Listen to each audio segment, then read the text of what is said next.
будет всегда под контролем в колонию строгого режима. И к этому часу у меня все. Но самое интересное уже в следующих выпусках экстренного вызова. Увидимся.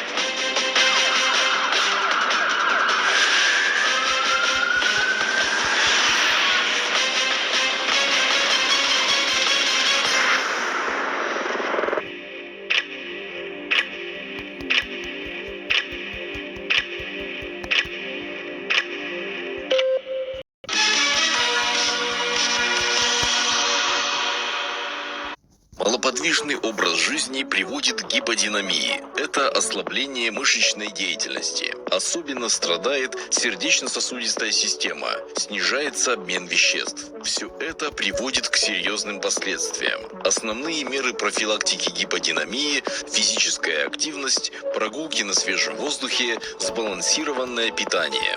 Берегите свое здоровье. Ведите активный образ жизни.